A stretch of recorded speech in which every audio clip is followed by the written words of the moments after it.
I'd like to call the meeting to order. Would everyone please stand and join us for the flag salute? Salute the flag. I pledge allegiance to the flag of the United States of America and to the republic for which it stands, one nation under God, indivisible, with liberty and justice for all.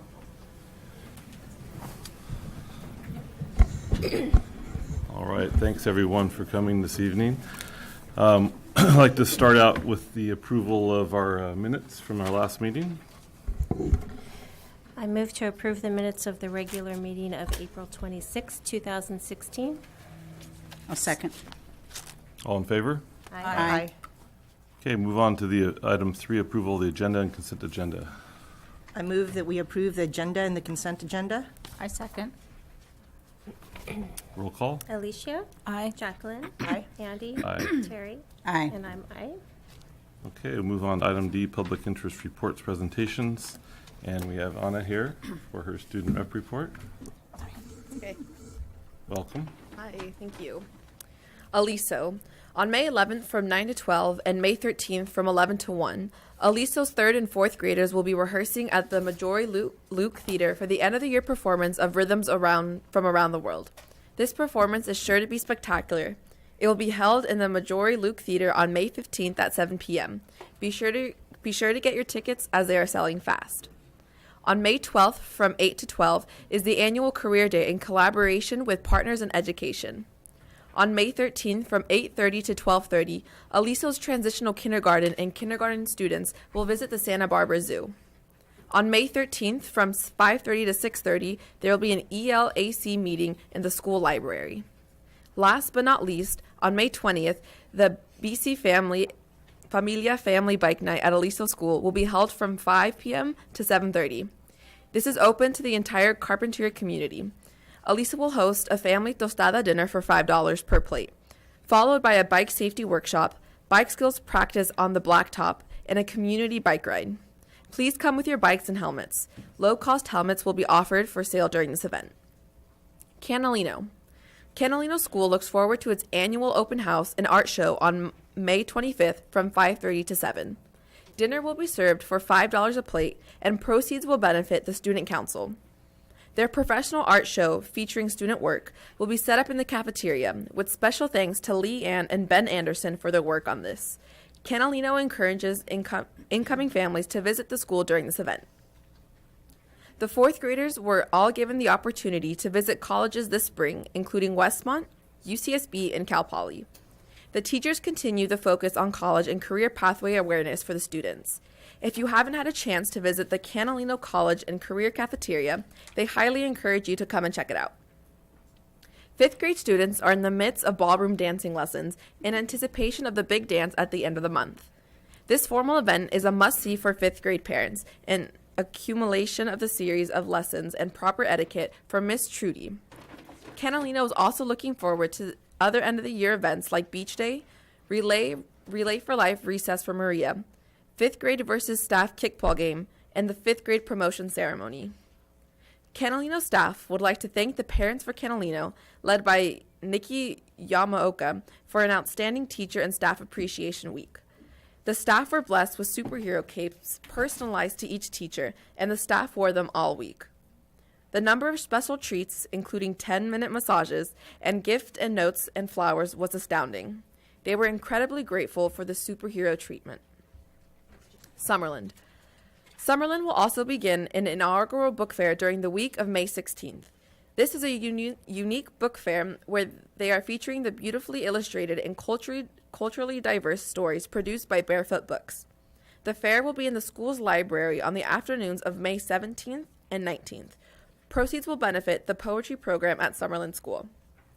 May 18th is Summerland School's open house from 5:30 to 6:30 p.m.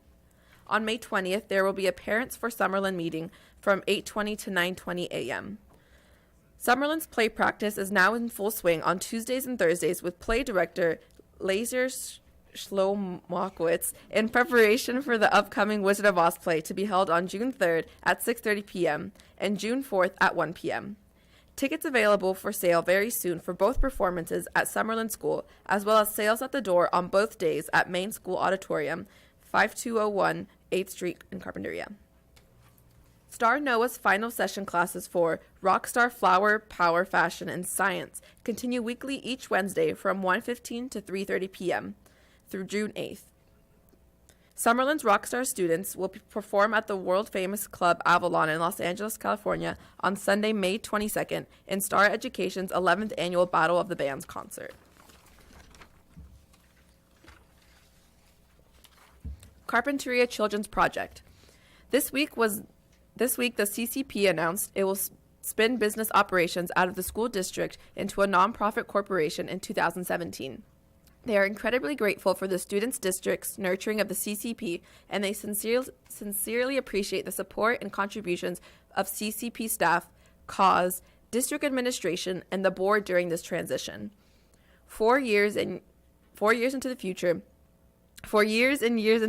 the CCP looks forward to continuing the hand-in-glove relationship with the school district to together provide the highest quality opportunities for children to be successfully cradled to career. The Carpinteria Children's Project is grateful to have received a systems change grant from First 5 Santa Barbara County.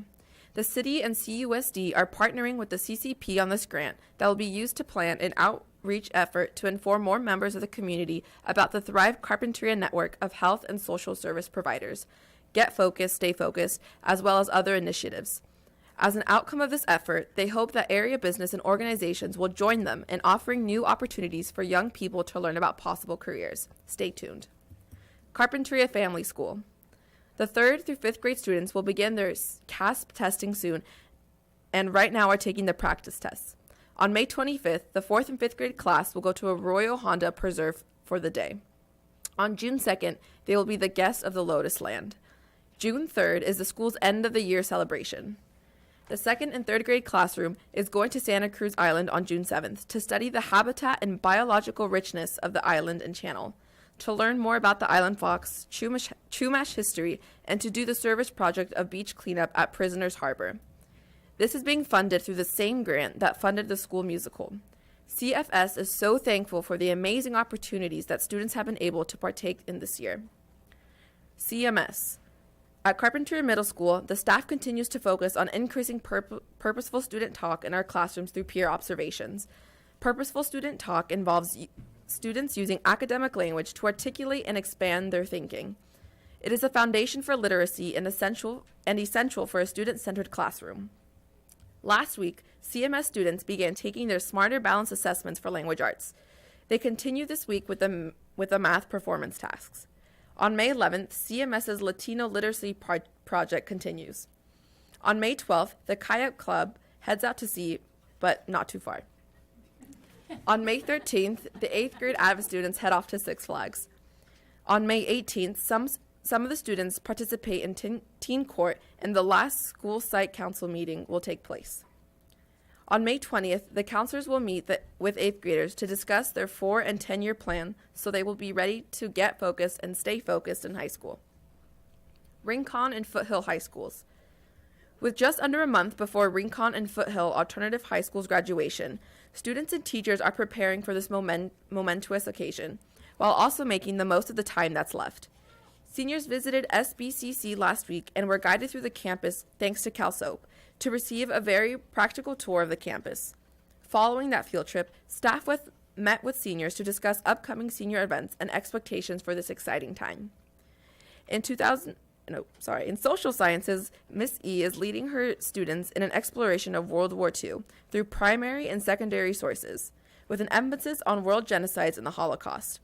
Although this is a particularly challenging time in history, the teacher finds ways to highlight those brave individuals through history that helped the persecuted, providing light in the darkness.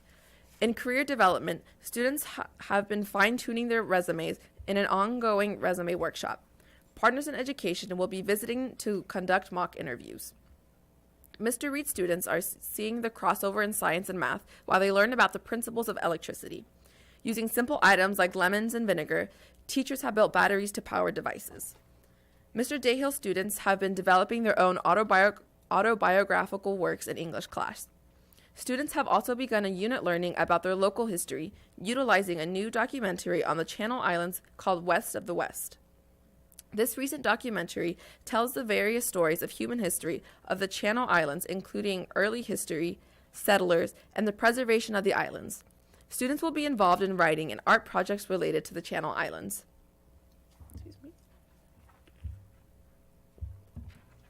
CHS. The annual academic awards ceremony was on May 5th. It was so wonderful to see and honor the immense amount of students who are achieving great things in their academics. The junior and senior classes held a magical prom last Saturday, May 7th, at Soho in Santa Barbara, followed by an amazing after-prom party put on by Carpinteria High School Parent Support Group.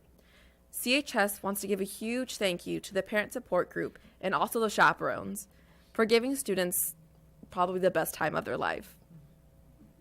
The Senior Awards Assembly is on May 25th at 8:40 a.m., along with the Powder Puff game taking place up at the stadium at 4 p.m. The last day of classes for seniors is on June 2nd, and in the evening, the seniors will be traveling down to Six Flags Magic Mountain for a night of celebration at Grad Night 2016. The week of June 6th is the Senior Week, where students will be going to Sky High Sports, a Dodger game, and then finishing it off with a boat dance. June 10th is the graduation ceremony that will be starting at 6 p.m. at the stadium. It is going to be a day of celebration and tears as the class of 2016 moves on to bigger and greater things. Thank you. Thanks, Anna. Always a big report. Yeah. Okay, we'll move on to item 2, a resolution ordering the election this coming November. Can I get a motion there? Move for approval. Second. Any discussion? Roll call? Alicia? Aye. Jacqueline? Aye. Andy? Aye. Terry? Aye. And I'm aye. Okay, and then item 3, we're going to have a discussion about the district K through 5 boundaries and the street directory. Thank you. This is a continuation of the conversation, and Mari is here this evening to be able to address some of the finer points of the particulars with respect to demographics and trajectory. So with that, Mari, please, will you join us? Trustees, you had asked us to come back with a follow-up and to be able to, if we could, to the extent that we were able to dig deeper into the demographics and the fine-tuning of students and what that would look like in somewhat of a rollout. And we learned a lot through that process and are here to tell you that we are not able to look into the future that too far ahead. So we have Mari's expertise to guide us through this process. Good evening. So continuing the discussion from 2 weeks ago, you wanted more information of what the class makeup would look like, and you have in front of you a projection, although this would be if the boundary change would be in full implementation, whereas what was discussed 2 weeks ago was that it would be a rollout. So it would start with just the K class and then moving forward. So if that's the case, if that's how you choose to go, then there's really no way to tell you what the class makeup would look like, because there's such few students that would be added every year for the next 6 years. Currently, there's only 4 K students in that neighborhood that we're looking at, so the impact would be very minimal as far as the class sizes would go. Did you have a recommendation that you wanted to make? As far as I know at this time, the motion that was last made for us to continue to work through was for the Dahlia Court and the Aragon, Eleanor area. And I do support that motion, and I do support that movement of the trustees, and I do support that as in terms of a recommendation. I would like to see this in a phase in, if you would, trajectory. And I think there was some wisdom when you spoke about that the last time. I think that would make more sense, and to be accommodating to families who have children in the system together. And I know that our principals know who those are personally, and I think that's where we're going to get the most leverage. I do think it's important that we get the information out sooner than later and help our families prepare better for it. So that would be my only contribution to your existing motion. Okay, so that if there's a family that's already going to one school, but they have a kindergartner entering, that kindergartner would go to their home school? Is that? I think that we need to be prepared to support that request. I also think that it's important for parents to consider their family dynamic. For example, if I have a fifth grader in next year and I have a kindergartner coming in, do I want my kindergartner into the school where my fifth grader is going to be leaving and going to the sixth grade at the middle school? So I think those are by name, by need, by skill, sort of, using my motto in that vein to look at every family individually. And so there would be extenuating circumstances. But yes, I think to the extent that we're able to accommodate families where there's a close range, I would be in support of that. Okay. Want to make a motion? Well, I still support the motion I made last time to include Aragon and Eleanor neighborhoods. We're looking at 100 kid difference in balance, and we've got to balance that better, so. We do. So my motion from before stands. Do you want me to restate it? It's in the minutes if you want me to. I have it in front of me. Would you like me to read it for you? Sure, so I don't mess it up again. I think it's just fine. Your motion was to move to reassign Dahlia Court and Aragon Eleanor Street area to Aliso School effective 2016-17. Should I amend it to say to begin with the kindergarten class and then as decided upon by district administration? I think beginning with the incoming kindergarten class and to direct the staff to make accommodations for families given particular unique situations. Okay. And ultimately, the goal would be then, at some point, we would have to say, this is the end goal. So do you have an idea of when that might be, or? As far as when you. Full implementation. So 5 years from now? So 2020? 21? So my thought is, I do believe that if a family has already started with children in one school, they should have that opportunity to keep their siblings together.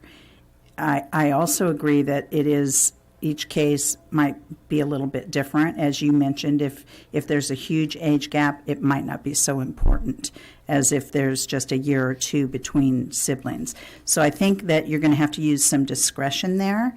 But I believe, too, that any incoming students that don't have somebody already in that school, then they automatically are assigned to the school where the new boundaries are. Correct. I think you're just going to have to finesse it to try to keep people from being too upset. But I think there's, at some point, each case is going to be a little bit different based on siblings in a school. I agree with that. I think that brand new enrollees need to go to their neighborhood school, yes. Mm-hmm. And then again, we have to consider staffing, and we can't hold our staff, we can't be hostage to incoming, or we just have to be able to say that we're making this accommodation for our families with siblings, mm-hmm. and any new enrollees will automatically then be assigned to their new school. Agreed. Correct. Are we in discussion, or are we still? Well, okay, we don't have a second yet? Okay. we need a second. I will, go ahead. I'll second. Okay.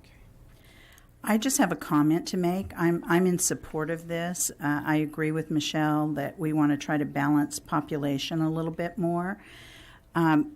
Excuse me. But I also have a little bit of concern as I look at the growing change in demographics, especially as you look at the economically disadvantaged, which we know has a huge impact on student learning a lot of times. And so I just want to caution the board and the district in the future that we might need to take that into account as we look at interventions, because they're not balanced fairly in that way. Agreed. Yep. I agree. Do we want any more discussion on this motion? Okay. All in favor? Aye.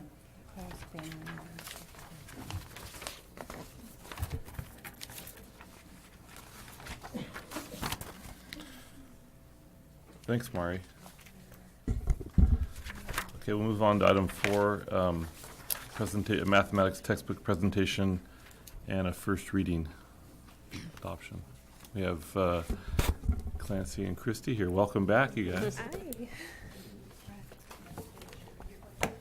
Yes. While they're getting ready, I really want to acknowledge the teachers who gave above and beyond any reimbursement of stipend or hourly support that we were able to, extend to them for this process. Taking on an adoption process and selecting materials, as you all know, is a very tedious task with enormous responsibility. And they took it very seriously, using the toolkit available, collecting data. They'll explain to you through the lens in which they conducted their work. This is really, really outstanding results on their behalf. And so I want to acknowledge the teachers and everyone who poured their heart and soul, time, talent, and treasure into this process. And really what they're bringing you, I am very proud of, and know that our students will benefit as a result as well. So thank you for having me. Just background, I have been contracted with the district to support the teacher team in piloting and looking for a program to adopt for mathematics as a continuation of the work that we've been doing in the past years. So thank you for letting me work with your teachers this year.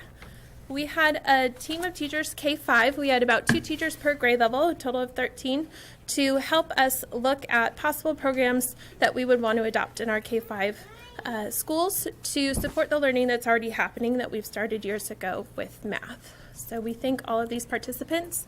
And today I have Brett Weiberg, Gretchen Toffelmeyer, and Gabby Reyes helping me present some of our findings today.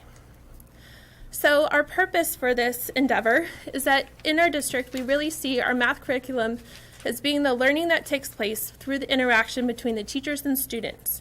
And so what needs to be existing to support that is teachers having a deep understanding of the standards and the progressions that entail with those. And we've been working on that for a couple of years now. Also, the facilitation of learning experiences in the classroom needs to be of high quality and depth of understanding for the student and the teacher. We need materials to teach that content, and we see textbooks as a tool for the teaching, not necessarily the dictation of the teaching. We also need assessments, not only to give us data, but to give us authentic evidence of student learning to drive the instruction that happens in the classroom. So our purpose was to find the highest quality tools that we could to support the learning that's happening in the elementary classrooms. A little background into the state transition of the Common Core as well as our own district. 2010 is when the state adopted the Common Core state standards. And that's when we followed up with that, our district began transitioning to the Common Core by first starting with professional development and educating our teachers on what those standards were and what they mean. Then in the following years, the state created a math framework that helps connect those standards and really see what does it mean to teach those standards. And they also came up with a list of instructional materials that were approved by the state to adopt. It doesn't mean that districts had to adopt those.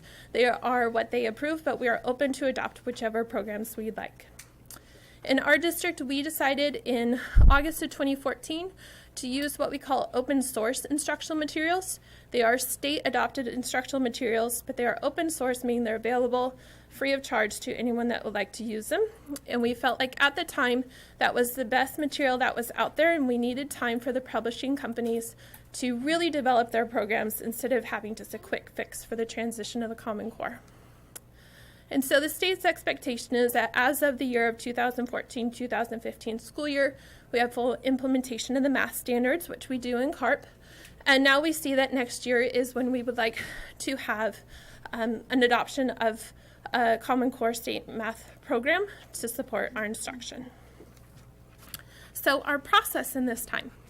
The team met together and previewed multiple programs using the state toolkit and selected 2 programs to pilot for about 2 months each. So we were trained in those programs, piloted them for 2 months, and then collected feedback on both programs to then finally come up with look over our data and come up with a recommendation for you today.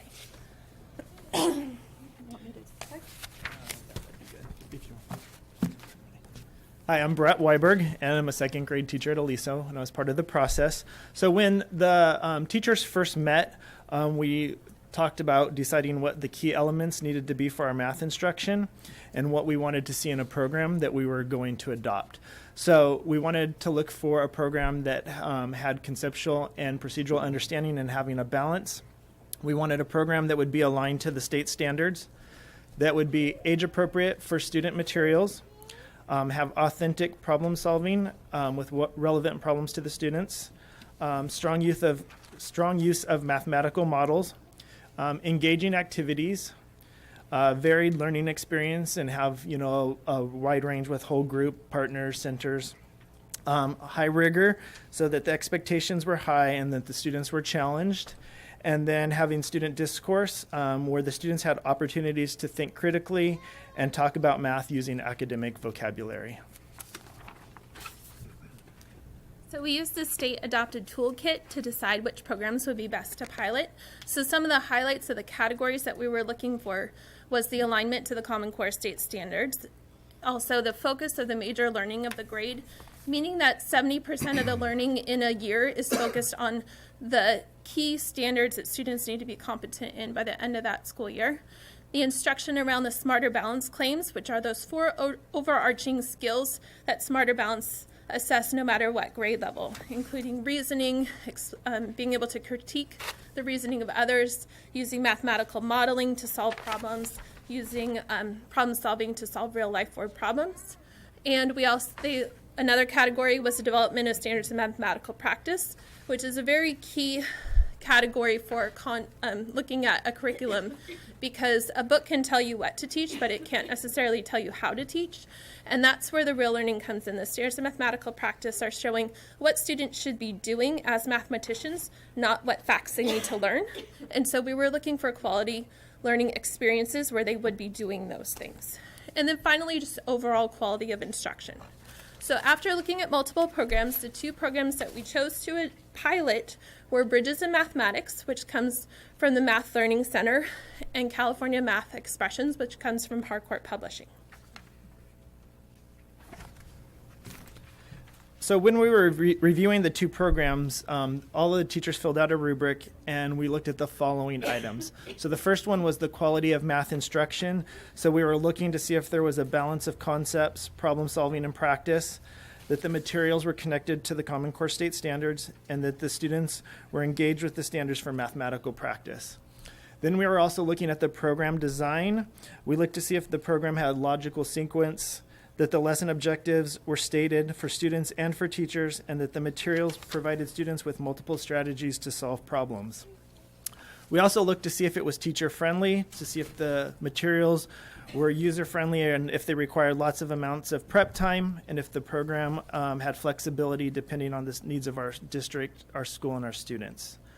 Then we looked at student and family friendliness. We looked to see if the materials were appropriate at each of the grade levels, that the materials had the appropriate level of readability for the students, and that there was a parent connection available in both Spanish and English. We also looked at the assessments, and we looked at the program assessments to see if they would help determine what students need to learn and what teachers need to teach. We looked to see if they have progress monitoring assessments as well as summative assessments. And then universal access, that all the learners that the lessons were all designed to allow for different learning modalities and to provide support for English learners, and that the materials were provided in Spanish. So the first program that we looked at was California Math Expressions. So if you look at the areas in red are the areas that we rated at low, and the green areas where we rated it high. So with Math Expressions, the big thing that stood out to us that the quality of math instruction was low, and that the universal access wasn't really up to par with what we wanted for our district. When we looked at the program, teachers rated it either a 1, 2, 3, or 4, 4 being outstanding and 1 being low. And so there wasn't any teachers that rated it a 4. Then when we looked at bridges in mathematics, the areas that stood out as quality was the quality of the math instruction, the program design, and the universal access. The one area that was rated low was teacher friendliness, and that came down to that this program has a lot of teacher prep time and requires a lot from the teachers. And then as we looked at it, the teacher said that we decided that it was more important that we had a quality math program for the students and that we were willing to put in the time to make this program work. Then when we rated this one, 8 teachers gave it a 4 and 2 teachers gave it a 3. So it was rated pretty high. So what we ended up choosing was the bridges in mathematics. It was unanimous across all the grade levels. And the main thing was the high quality of math instruction for the students. So this program equips teachers to fully implement the Common Core standards. It gives rigorous, coherent, and engaging and is accessible to all learners. It blends direct instruction, structured investigations, and open exploration for the kids. And it focuses on deep conceptual understanding, a proficiency with key skills, and solving complex and novel problems.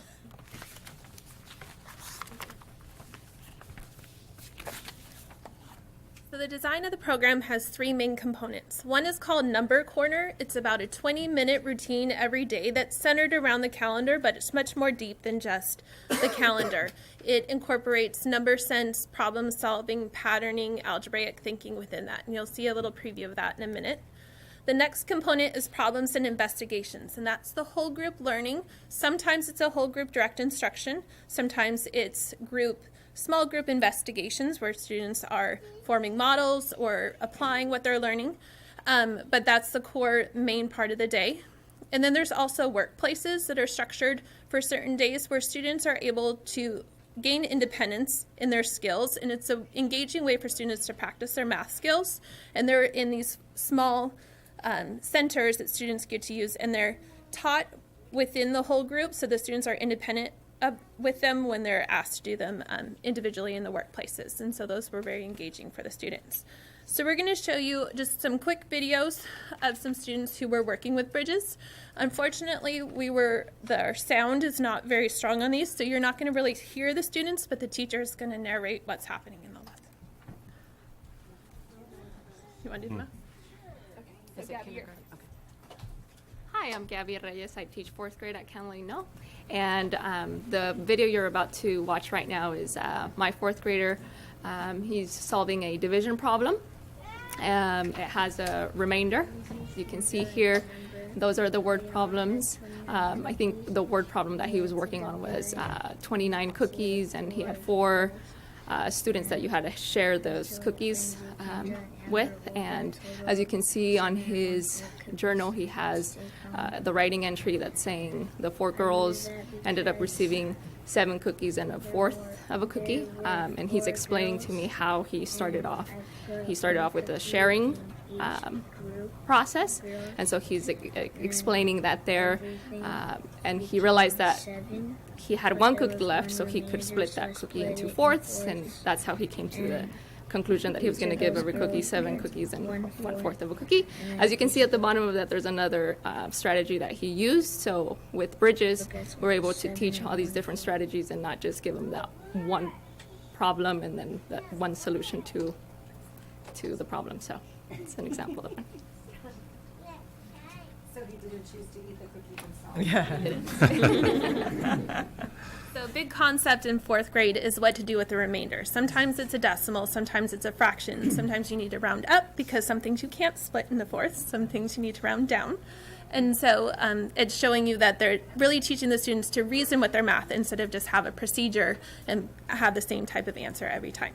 So now Gretchen's going to share a little bit about the number corner routine, and it's very strong in K, but it continues for all the grade levels. So I need to advance it first. Okay.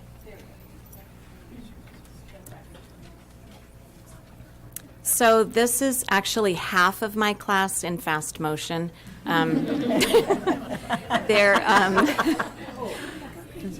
I have twice as many. Yeah, I have twice as many kids as that, but some kids don't have permission to publish, so I made it into 2 groups.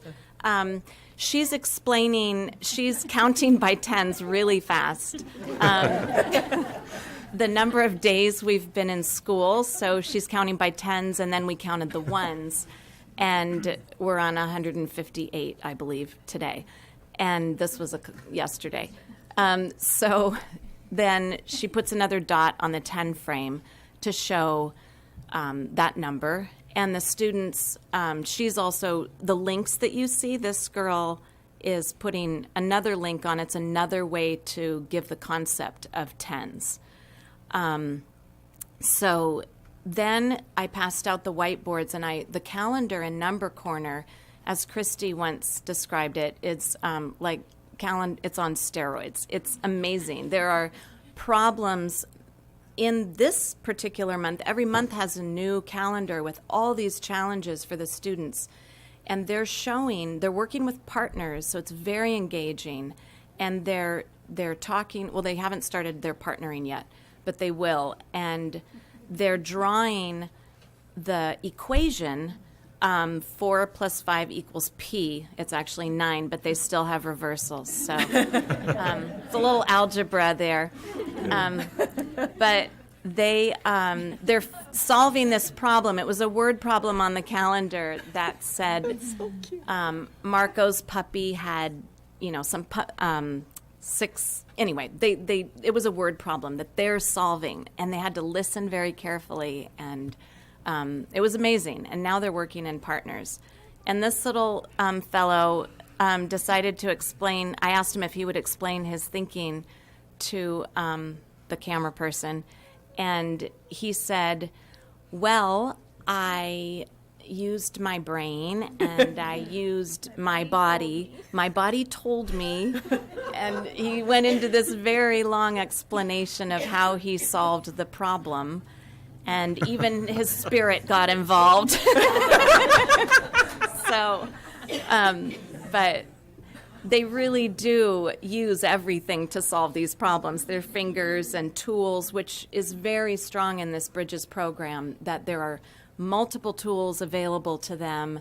They work in partners. They're very engaged in the work, and they love the Number Corner. They are so engaged and thinking really hard and solving. And I haven't seen students progress so far in math than I have with this. So it's been really great. So thank you. So the calendar Number Corner changes every month. Instead of just being thematic based on the month, it will have an intentional learning target. So for instance, in K this month, it's word problems. So one day we'll have the word problem. The second day on that actual marker for that day, we'll have the equation that matched the previous word problem.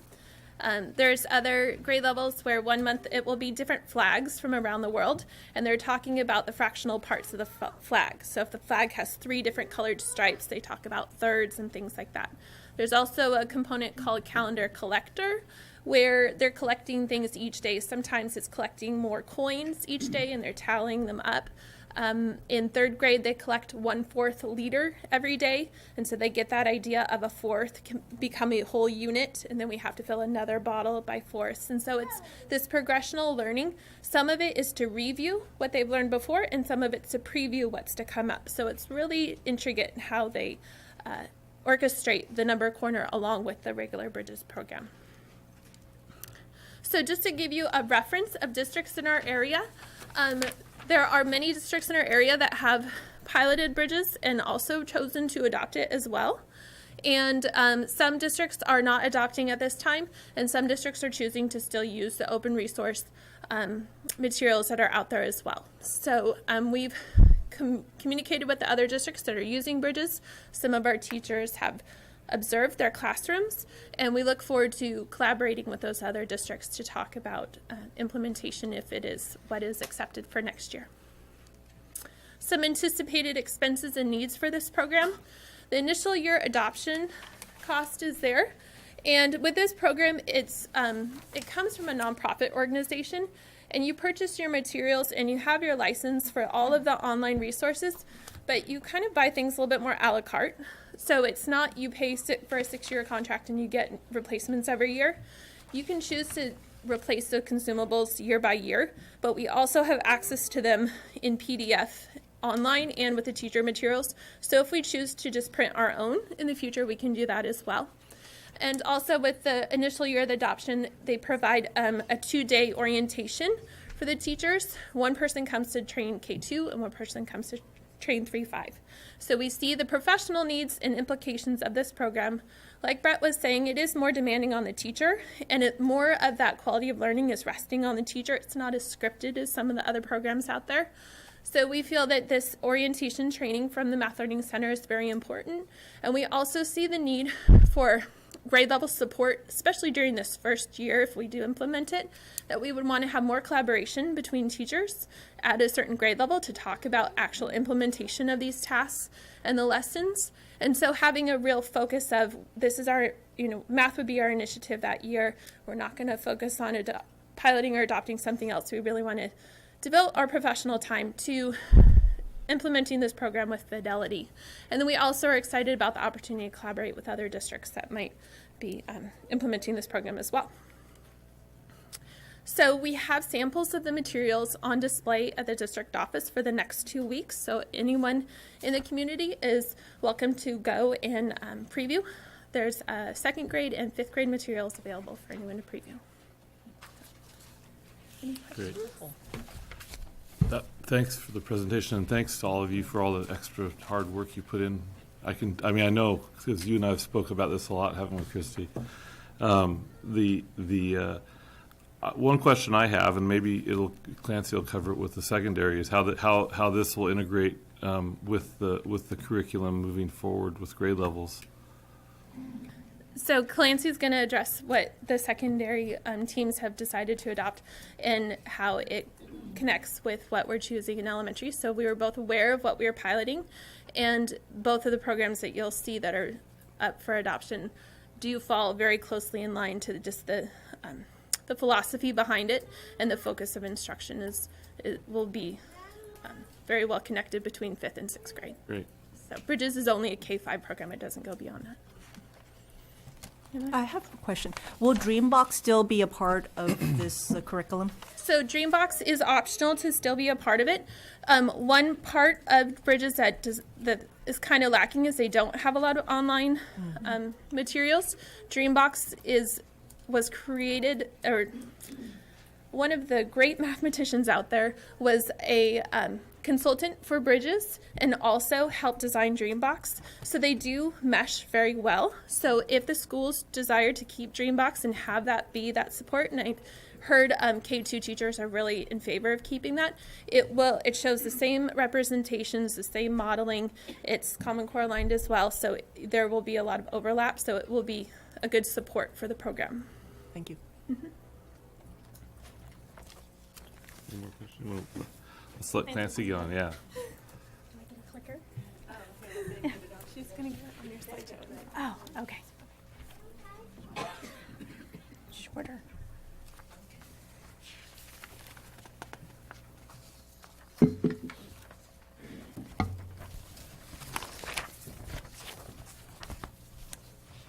Perfect. Thank you. Let's make sure I can work this right. Oh, okay. So, good evening. Most of you do know me. My name is Clancy Chu, and I am here through the Santa Barbara County Education Office. And I am going to share with you on behalf of the secondary math pilot and adoption process. And as we mentioned, it follows very closely to the process that you just heard many great details about. So, thank you to my colleague Christy and her teachers for doing that. So she set a great stage for me. So I will just be sharing kind of a brief overview and highlighting the secondary process. And so through my role at the county office, I was the facilitator of the secondary math pilot, and I worked with an amazing group of teachers. And our team consisted of 5 math teachers from the high school, 4 of whom teach a Math 1 course and 1 teacher who teaches a Math 2 course. And at the middle school, it was also a team of 5 teachers, 6 of them being from grade 6, and 1 teacher from 7th grade and 1 from 8th grade. So, and you will hear from a few of those teachers in a few minutes.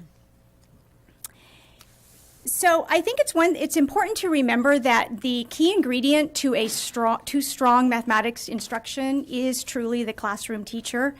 They are the person that brings the knowledge and the skills to facilitate the learning that we know that students need.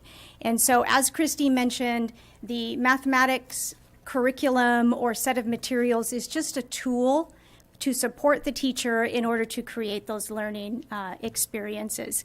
So the goal of the secondary mathematics pilot was to identify high quality instructional resource that would support teachers in this work. And so to be of high quality, we know that that particular math curriculum has to address two critical areas. That it has to address the content standards, the actual what of that students need to learn in mathematics, as well as the standards of mathematical practice. So how they're engaging with that math, how they're expressing that learning, those habits of mind that they need to form.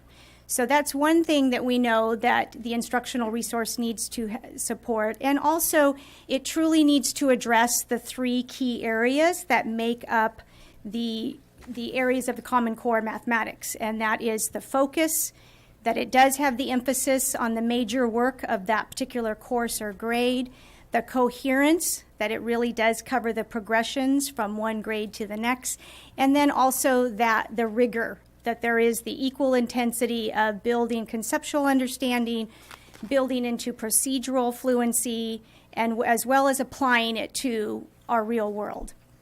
So those were the criteria that we knew we need to address in terms of identifying high quality instructional resource. So as you can see here, this is the same timeline that Christy shared with you in terms of the state work around mathematics standards and framework. So I'm just going to highlight in terms of what happened here in Carpinteria Unified at the secondary level. Back in the summer of 2014, that's when teachers spent a lot of their own time outside of the regular work days, wrapping their minds around what does this mean in terms of the content standards from Common Core for their grade level or course level, and then really taking that learning and utilizing the resources they had at that time to create units that would address the learning that they knew that students needed to have. So that the modifying and creation of units took place for that entire school year of 2014 and 15. A lot of time was poured into that by the teachers. And so more recently, the fall of this year was when the first math pilot began at the high school. And then as we move into the winter and spring, the high school went through a second pilot, and then the middle school did 2 pilots in the second semester. And so we'll go a little more into detail of that timeline for this year. So at the beginning of this year, all of the teachers on the mathematics team kind of spent, again, a great deal of time sort of in the mindset of being learners themselves again, and looking at what is the criteria for identifying that a high quality instructional resource. And they needed to identify what would be those key components, and they did so utilizing the state toolkit. So then from that, they took the elements of the toolkit and applied that to several different mathematics curriculum to identify which ones would be utilized and examined more closely through a pilot period. And in the fall of this year, the high school did decide to spend one whole semester, so they spent the fall semester piloting their first material, which was Mathematics Vision Project, or known as MVP. And then moving into the winter and spring of this year, the high school, at the conclusion of that first pilot, went through the same debriefing and evaluation that Christy described with K through 5. And then they started their second pilot, which they have spent the entire second semester on, and that was with Big Ideas Math. The middle school originally was going to do one semester piloting one program, but as they took that lens that they developed in terms of identifying a high quality resource, They really liked both programs that we were potentially going to pilot, so they wanted to utilize both of them. So they actually decided to do a module from both of the two curricula, CMP3 and CPM. And they did each module, which was about 6 weeks worth of teaching and learning. And then at the end of that, they went through the same debriefing and evaluation process. And then the high school also just concluded their debriefing and evaluation of the math pilot that they've been engaged in the second semester. So that's kind of a timeline of what's taken place this year. Just real briefly, we again utilized the state toolkit, the same one that Christy referred to. And I think it's important to remember that when the creation of Common Core standards, when they were created, it was not the intent to prescribe one particular way to approach teaching mathematics. That really was about providing learning opportunities that we know that students need to engage in and achieve success in order to meet the experiences they're going to have when they graduate out of high school. And so based off of that, a set of curricula or a set of materials really needs to be designed to meet those learning opportunities. So the toolkit was designed for that, and to help identify which instructional resources really meet those requirements. These are the same areas that Christy mentioned, so I'll just really quickly go through them. The alignment of those particular resources to both the content standards and the math practices, that they do address the major learning for the course or the grade, that they do address those 4 claim areas that Smarter Balance has identified as essential for college and career readiness, that they do provide opportunities for students to develop those habits of mind in addition to their content learning, and the overall quality of instruction that will be provided utilizing that particular resource. So this was the criteria that the math teachers utilized to look at the different pilots and to decide which ones they were going to actually undertake. The high school, again, decided to do Mathematics Vision Project for the first semester, which is an open resource available to anybody. And they did that for semester 1, and currently are in second semester. They've been utilizing Big Ideas Math, which is out of Houghton Mifflin Harcourt. The middle school looked at 2 programs, and again, those are the ones they piloted a module or unit from each of them. The first one is CMP3, Connected Mathematics Project by Pearson Publishing, and the second one was CPM, and that's College Preparatory Mathematics, and it's a nonprofit math group. And at the conclusion of each pilot, we use the same rubric that Christy talked about with K-5 teachers, use the exact same rubric with the same areas. And again, teachers were evaluating based off of how the materials met the content standards, really looking again at that focus. Does it address the major portions for that grade level or course level, and does it meet the progressions from one grade to the next? They looked at overall program design, which broke it down a little bit more into individual lessons. Looked at the ways that that particular instructional resource was supporting the work the teacher needs to do with instruction. Also looked at the particular ways that the instructional resource met the needs of student support and also support for parents and family. In the area of assessment, it was really, again, delving into those 4 claim areas that have been identified as essential for 21st century skills that we know students need to have. And lastly, just being able to meet the needs of all students. So those were, again, the criteria that was used to go through that final evaluation, plus a lot of sharing of thoughts around that. And based off of that process, the high school math team is making the recommendation to adopt Big Ideas Math. The strengths that have been identified, kind of that really stand behind this program, I'll just highlight some of these. One of them is that it really gives the opportunity for students to be involved very regularly in high-level problem solving, really developing that inquiry sense as they're discovering things about mathematics in the learning process. It also is very strong in helping them start with a conceptual base and then building more to the abstract procedural part. It gives them opportunities to apply mathematics to their real world, so it's not just math living on the pages of a textbook, but how does that really apply? And in those other skills that we know students need to engage in, it's lending the ability for students to really use their voice in classroom and really know what it means to be an effective communicator. They are utilizing skills involved with collaboration. It gives them abilities through different investigations to really grow in that area. And lastly, one that's really important is for many, many years, we've had math classes where students have been more on the passive side and have just been taking in information. And so now we know that we really need to provide learning experiences where students are carrying that cognitive load. They are the thinkers.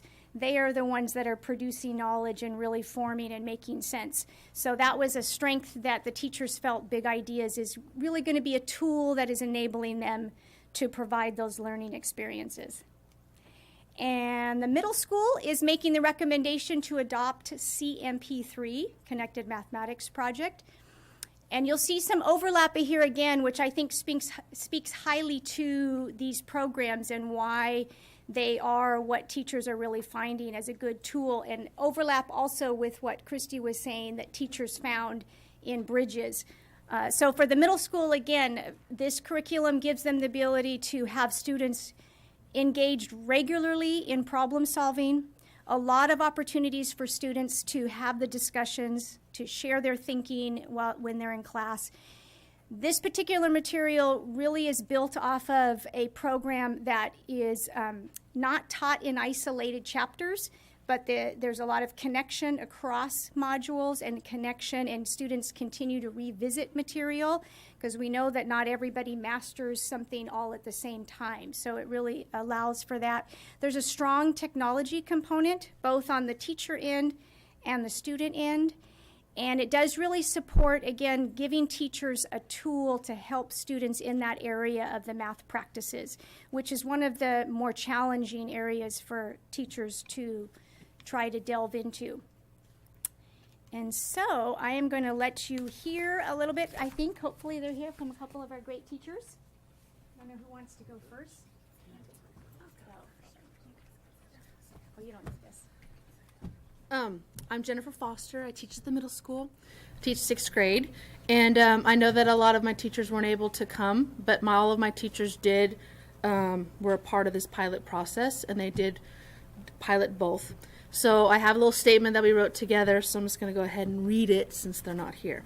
So one of the main philosophies of Common Core is where students discover and build their own foundation for the mathematical standards versus memorizing formulas. So being able to collaborate with their peers is another skill for the 21st century student and will help prepare them for their future careers. So the program CMP3 is closely aligned to the Common Core grade standards. It encourages students to engage in productive talk. It gives them real-life problems to engage in.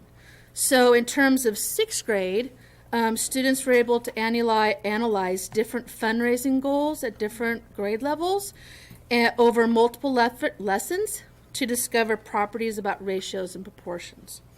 This program promotes a shift from the teacher-centered classroom to a more student-centered classroom where students are the driving force for their own learning.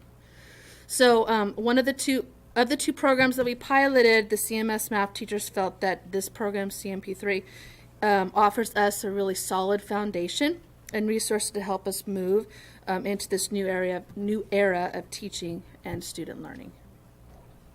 So, any questions? I actually have a question. Oh, great. Because I've got 2 middle schoolers. You have? I do, and you know that.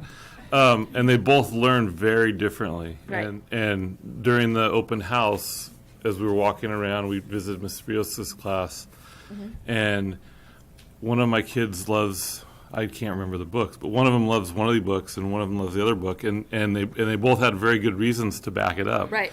And one was basically very, I guess, allowed the student, the child to kind of think of a bunch of different ways, and the other one was very structured.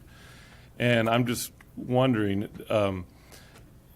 I don't know which one that we've adopted is, but how we're going to be able to, how that's going to connect to the student who isn't necessarily has the learning profile or learning ability in a certain way, and how we're going to address that. And we really looked at that, and we kind of felt like when we were discussing this as a whole department, that CMP3 gave us more opportunities to differentiate and really go through and work at different levels, and they gave us strategies and like hints of where students might have a difficulty in a certain area, and that's one of the things that the teachers really liked about that.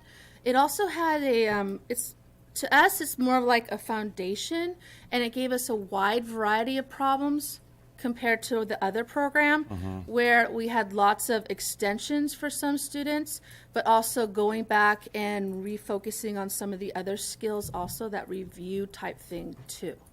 I do know that CMP3, when we went to go observe teachers, because we observed both lessons, both programs at different schools, they did say that for CMP3 that we should make sure that we get the training on it, and it's a 3-day training, and that's something that my teachers really want this summer, and we have Clancy looking into that for us. And then we need to also have a couple days just to kind of talk about it and how are we going to implement this and so forth. To me, it gave us more opportunities to help differentiate from the high and the low in CMP3 than CPM. But that's from that's my perspective. When you how do you mean differentiate between the high and the low? Well, what kind of support can you give them? They have these ACE problems. So it allows you to support both the high and the low. Right. Okay. So you can go back and reinforce certain concepts, but then there's also an extension part where students who already have that concept down, they can go and build. They can go beyond what you're working on at the moment. Exactly. Okay. And the other textbook didn't have that mechanism? Not as well as CMP3. Okay. Okay. Great. Well, thank you, Jen, for putting in the work. You know, I know it's a lot of work. Yeah. I'm glad it's over. Very appreciated. All right. Thank you. Thank you. Hello, I'm Nathan Casas, math teacher at the high school, and kind of second what you said. I've been piloting curriculum for a couple years, and very happy we selected the curriculum Big Ideas for the high school math students. And like she said, we were able to differentiate for our different levels of students, and not only our different levels of students, but our diverse population here in our school district. For example, like Clancy said, we have there's a heavy use in technology in this curriculum, and that is a standard now with the Common Core standards that we need to start implementing technology into the classroom for the 21st century student. So this curriculum really facilitates that, and every student, when we adopt this, will have their book right here. They will have their solutions right here. They will have online tutorials right here on their phone in Spanish and in English, and it really is there for more support. Some of the other curriculum we were looking at didn't have that support, relied heavily on the student to engage themselves, and this curriculum supports them for those students that are in need. Great. Yeah. Okay. And it has the same mechanism to differentiate, like Jen said, to differentiate between the high and the low. Absolutely, yeah. The problem sets in this book are much more diverse than some of the other curricula we were looking at. Starting off with basic, going back to foundational knowledge, and having 8th grade standards in practice in this book, and 7th grade standards in 6th grade. That's something we haven't seen a lot in books, so we can pinpoint specific standards and get that practice and, have them revisit those skills so they can, tackle the new skills that they've been learning, new ideas. And how does it link up then with the middle school curriculum, and then middle school curriculum? How does that link to the middle school elementary? The middle school curriculum is the standards have a 6th, 7th, and 8th. So their curriculum will be 6th grade standards, 7th grade standard, 8th grade standards, whereas the high school is 9 through 11. So our book will take just 8th grade standards, and it will take the 8th grade standards and as a practice, or they'll take 7th grade standards as a practice. So as far as a link, they're not the same publisher. They're not the same. No. But that alignment, I guess, is more what I'm asking, is because that's been one of the goals of the math department in the last few years and of the board to have this alignment from basically from elementary through middle and then to high school. Right. So the maybe Clancy can. Oh, okay. Well, I was just going to say that one of the criteria, obviously, that we use to identify any of these high quality instructional resources was the fact that they met that criteria of that progression from grade to grade, and that's starting in kindergarten, moving on all the way up through 12th grade. So we know what that progression is, and it doesn't have to be the same publisher to accomplish that, but the particular resource needs to make sure that it's addressing that. So that is one of the criteria that was looked at.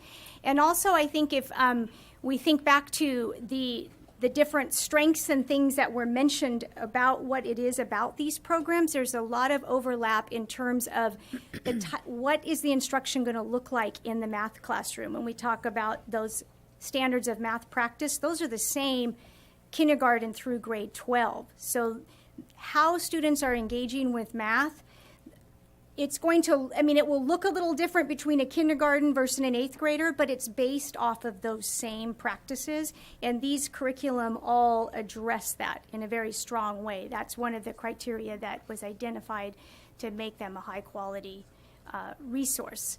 And I think also, as we talked about the strengths behind them, and we compare that to the strengths that were mentioned about the K-5 program, there's strong overlap there in terms of what will be happening with math instruction at each level. Great, thanks. Sure. I have one last thing really quick then, just to show you. Same idea, anticipated needs for both of these programs, just so you have a sense. And you can see for both programs at the middle school and the high school, there will be that digital or online component. That is a strong portion of both of them. So that is something that is a part of in addition to the actual hardbound textbook. And then just looking ahead, the same things that Christy mentioned, these teachers have put in a ton of time and energy to this process starting, like I said, a year ago when they were utilizing the resources that they had. And so they really need to be able to continue on that path to have the professional learning surrounding the actual implementation, provided by these companies, as well as ongoing time for them to come together as learning communities on their sites and continue that grade level and course level collaboration. And that's a key part too, also in what you're talking about, having that connection and that coherence across grade levels and course levels. That's a big part of what the teachers need, that time to have that collaboration to be able to do that. And also just the learning around the integration of the technology will be a big need also. Is that that online resource, is that a subscription or is that a one-time fee? It's a subscription. So it's based over for a 6-year time frame. Okay, so that $83 is Yes. basically a 6-year Yes. period. Mm-hmm. Okay, and then you pay for it again. Right. Okay. Right. Great. Thank you. Anything else? Great. Thanks, guys. Thank you. Excuse me, I just had one more question for Christy or Clancy. Did you say the Bridges in Mathematics comes in Spanish? Yes. Oh, All okay, materials for students and for home are in Spanish. And same with secondary also. It's fantastic. Okay, great. Thank you. So one they can't pass the state adopted list without being offered in Spanish. Oh, okay, because I was just looking ahead, towards our goal of dual language immersion and just seeing how that was all going to be incorporated into that. Yes, so teachers have all those resources for them. Great, fantastic. Thank you. Okay. Do you want to get a motion? Can I get a motion there? Is it a motion? Well, a motion First to reading. approve the first reading. I make a motion, I'm going to do both of these together, if that's okay, both of these items. I move that we adopt the first reading of the K-5 mathematics textbooks, Bridges in Mathematics, and the first reading of the grade 6 through 8 textbook, CMP 3, and the high school textbook of Big Ideas Math. Can I get a second? Second. Any more discussion? Just a big thank you to the teachers that, I know this was a lot of work, and it is appreciated. Yes, thank you. All right, all in favor? Aye. Okay. All right, we'll move on to item 5, the superintendent's report. Thank you for this opportunity. There was this event at the middle school that I attended last week, and I got this invitation and ran it by Jolene, and she said, yeah, that fits you. It's about goofy Greeks. You should go. So I did, and I'm glad that I did. It was super fun. It was amazing, and it was just a delight to see the students with the culmination of their timeline of history and language arts and all of that coming together, and then this event that was the highlight of it all coming out there, and recognize some of those activities and events that were being held, and thanks to the great Olympians of the past. Thank you to the teachers and staff and all the families who put that on. I especially liked seeing everyone in robes. I mean, togas. It was great to see the teachers all dressed up in their regalia, so thank you for that. Look forward to more. The Lion King performance was tremendous. I was spellbound the entire time. My cheeks hurt after I drove home. I was like, okay, now you can relax. So many smiles, and thanks to all of the incredible talent.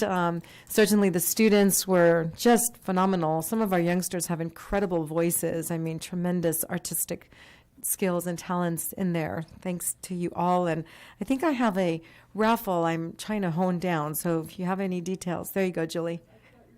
Terrific. Okay. That was great fun, too.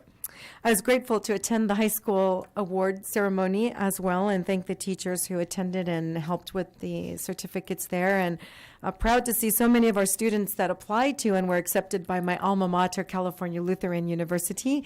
None selected to attend there, though, so I'll have to get out to the high school and do a little bit of work. Certainly did well by me, so anything I can do to encourage you to think in that vein. I know it's too close sometimes. We think about, oh, I'm going to go away to school. So, and some of them have heard my story about how I ended up at Cal Lutheran. So I get the whole thing about distance, and my dad being a really tremendous force in keeping me close to home as opposed to going away too far. So pleased that I did that and have those friendships from my alma mater as well. The Therapeutic Learning Class Task Force met, and we will meet for 2 more times, and we accomplished a great deal. We have 2 psychologists on the team, of course, the Director of Special Ed, 2 principals, and we also have Darlene participated as well, and others that came together to form the mission statement of TLC, housed at Aliso School next year. And we talked about training, not only for the staff working with the students with emotionality, but also with the gen ed teachers on the campus, and that's all faculty and staff included, what that might look like, staffing needs for the classroom, what the transfer process might look like for instructional assistants. We talked about necessary materials to include social emotional learning curricula specific to the program, and to identify the sort of descriptors, if you will, or characteristics of ideal students who would do very well to successfully meet their IEP goals in that class, and some students who just might not benefit from the TLC as well. So we'll continue to meet on that. I look forward to our annual dinner this week, sponsored by the Santa Barbara County Ed Office, and that's another first for me, so I'm excited about that. And looking forward to our study session, our workshop this Saturday as well at the district office around facilities. So thank you. Thanks. Okay, we'll move on to item 6 and an update on Measure U. And Micheline just mentioned that we'll be having a study session on Saturday, a very full day, beginning at 9 o'clock and ending at about 4:30. We will be doing detailed studies for Catalino, Aliso, the Carpinteria Children's Project, and the Carpinteria Family School. So we will need to schedule more time in the future to complete the other campuses, because we still need to talk about the high school, the middle school, Summerland, and Rincon. So we'll be scheduling that. So it's going to be a really interesting day. It'll be an opportunity for all of you and our site committees to talk about the plans and the budgets in a lot more detail, and get questions answered by the architects, and hopefully we'll get a lot done. All right. Thanks. Okay, we'll move on to item G, business operations. Oh, I'm sorry, I skipped right over it. That was not a Freudian slip there. Public comment. All right.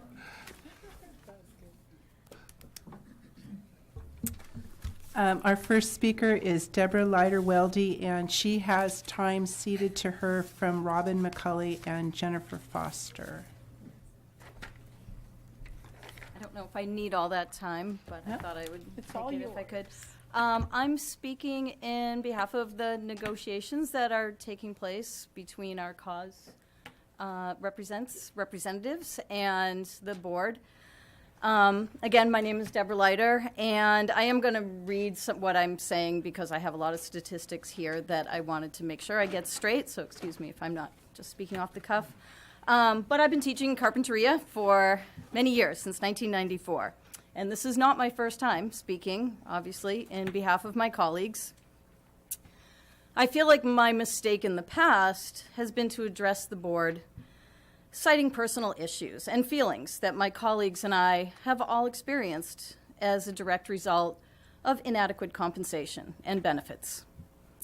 But according to one of our board members a few years ago, these personal issues and feelings are more kumbaya-type sessions, and they're irrelevant. And that it was interpreted that the CUSD staff really doesn't understand the fiscal reasons behind the board's lack of teacher support. I would like to share with the board and all attendees, and I thank everyone for staying so long this evening, to really give you the accurate fiscal situation that we really do understand and why an increase in our compensation is necessary. My data comes from the district's own figures and statements, which have been shared with our staff by the cause representatives. I'm going to enumerate each section because I have 7, but they're short. Number 1, unrestricted reserves deficit. The board has made it appear as if there is not enough money in our unrestricted reserves, which is the money for salaries, and we're in a deficit. This isn't true. The state mandates that there's a 3% reserve for school districts for 3 years out. Our board has randomly chosen to require a 10% reserve. What that does is make it seem as if we're in some kind of deficit if we fall below that 10%, when actually we're well above the 3% mandate. Using the district's calculations, we will have approximately a 5 3/4 reserve balance in the 3rd year out, almost double the state mandate.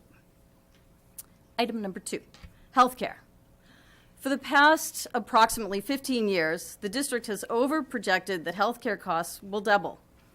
The actual increase is 3 3/4%, well under the projection, and is a significant savings when compared to the district's initial projections. That was a short one. Item number 3, still healthcare, but this is last year's compromise.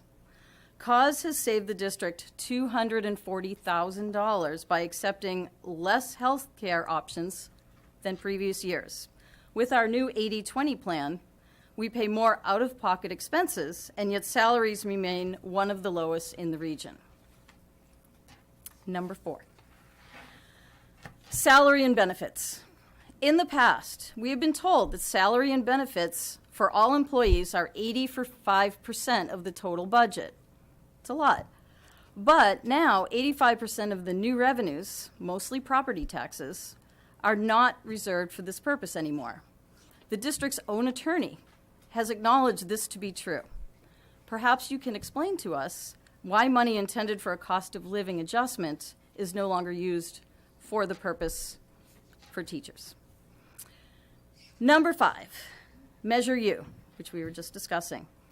We understand that monies from Measure U are not for employee compensation, but when promoting Measure U to the CUSD staff last year, the board assured us that money from Measure U's would ease tensions on other areas of the budget. That was a big selling point. Consequently, monies used normally for improvements would be able to be used for compensation and benefits for the staff. This is $90 million over 30 years. Also, since the passing of Measure U, our teachers who live in CARP now have an increase in their property taxes and their monthly rent. This is all without an increase in compensation. Getting close. Number 6, comparative salary report. Carpinteria Unified School District comes in below the average salaries in Santa Barbara County. And yes, I'm talking about total compensation, not just salaries. When this report was released, Santa Barbara District received a 4% salary increase.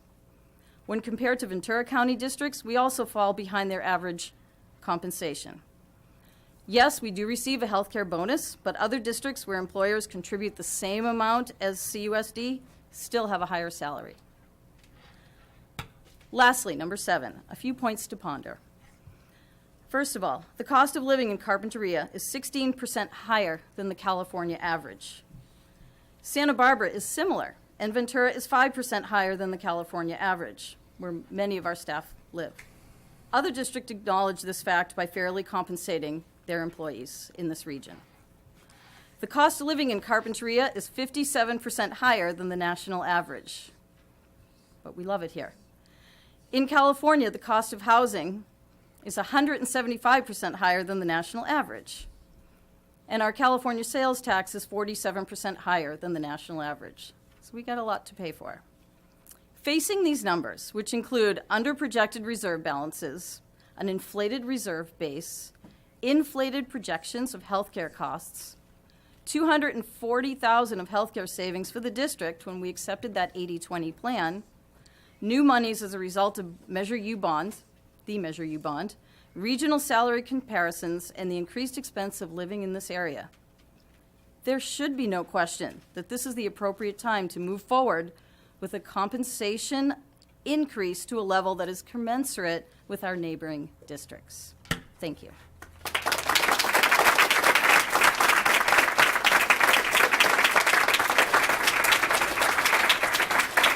The next speaker is Casey Roberts, with time ceded by Crystal Hotchner. My name is Casey Roberts. I've been in the district 30 years. I want to thank the students who are here, the parents who are here, some of those students who are parents who are here, and the parents who brought their kids who couldn't stay any longer. The last time we were in impasse was 1992-93. There's about 3 of us that were in the room, Terry, myself, and Felicity Moore. Terry, you weren't there yet. Nobody knows where we're going except 2 of us, and we're trying to avoid the process that we're about to enter. But in 1992 and 93, we were in a recession that California had not seen since the 1930s, only surpassed by the one we just recently came out of. So we're in a little different period now. We've seen 5% new reserves coming 2 years ago, last year, this year, budgeted for next year and the year after. And right now, that means $1 million in new revenue for unrestricted funds from property taxes. We are 85% of what the budget goes towards, salary and benefits, right or wrong. That's typical across the state. My concern is that going forward with new revenue for Mr. Casas and other Ms. Parton and other young teachers, that we're going to see a contraction of that 85% go to 84 to 83 to 82. They're going to become less and less of that new money. Things that are different than the recession of 92 and 93 when we went to impasse. We have sold Toro Canyon for $2.2 million to help alleviate infrastructure issues. We have a $90 million bond which can help with the heaters that go out around the district and other maintenance costs and things like that.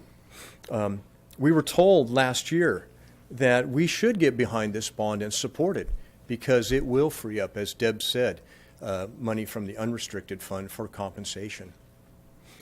This year, we're being told that now that bond is in jeopardy if we put any money on the salary schedule because of the bond rating.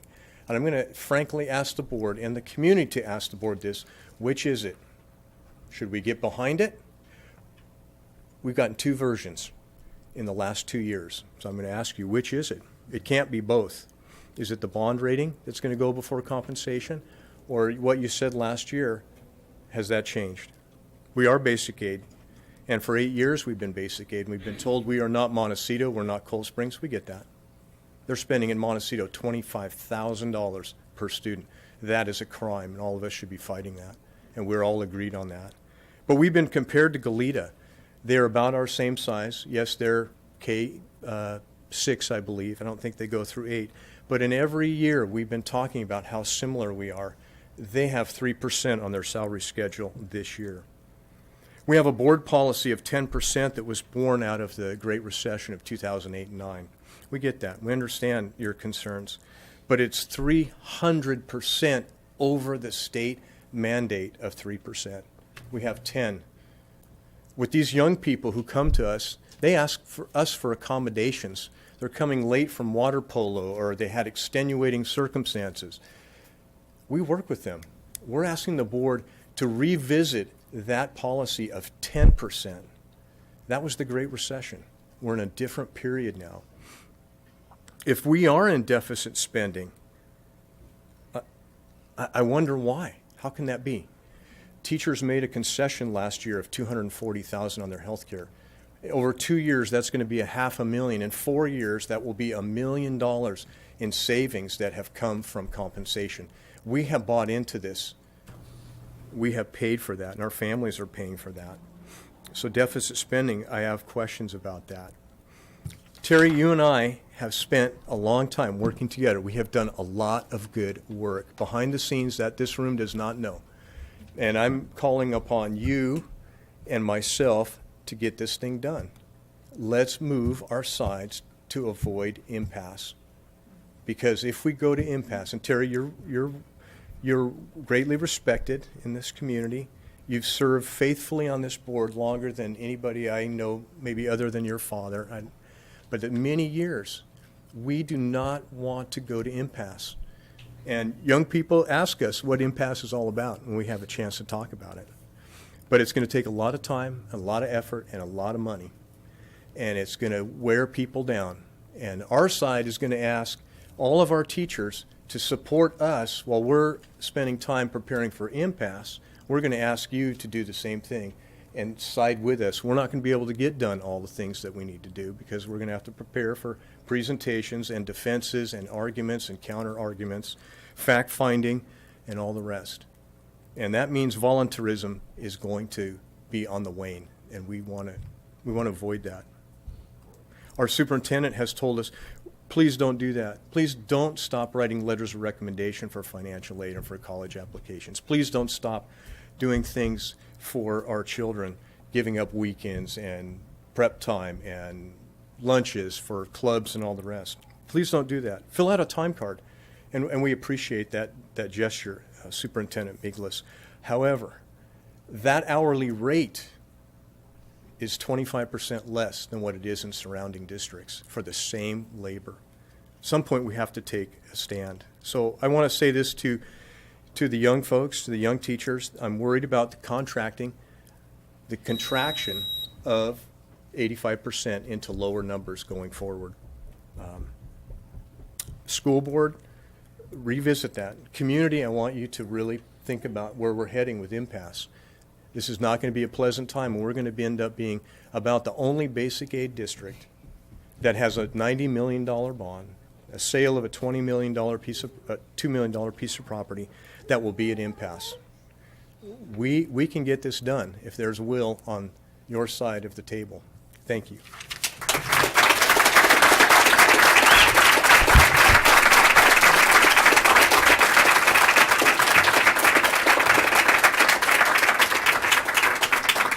The next speaker is Jay Hotchner with seated time from Kevin O'Hara and Kathleen Manos. Thank you. I appreciate the opportunity to speak that this process allows us. And speaking of opportunity, I'm struck by how far we've come. Now, just over a year ago, fate provided CUSD with the opportunity to move beyond the toxic culture of personal distrust and professional disrespect. CUSD had an opportunity to reorganize the district, and it did so at its highest levels. This reorganization provided employees who are represented by the union and district administration, led by our new superintendent, another opportunity. That was an opportunity to demonstrate our shared commitment to the district and each other. The 2015-16 collective bargaining cycle has been going on in the background of these major changes. And although the school board has not been present, I believe you are well aware of the progress that has been made during the negotiation sessions.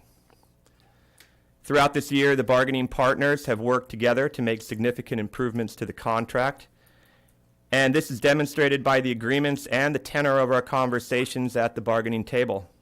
But more importantly, and much more importantly, I think everyone in the room knows that this is demonstrated by the growth we've made well beyond the bargaining table and across the district in regard to our relationship and our ability to work together. This growth was a direct result of a few things, but one of them was the union leadership's ability to set aside its well-earned distrust of district leadership, its fear, past insults, and current vulnerabilities.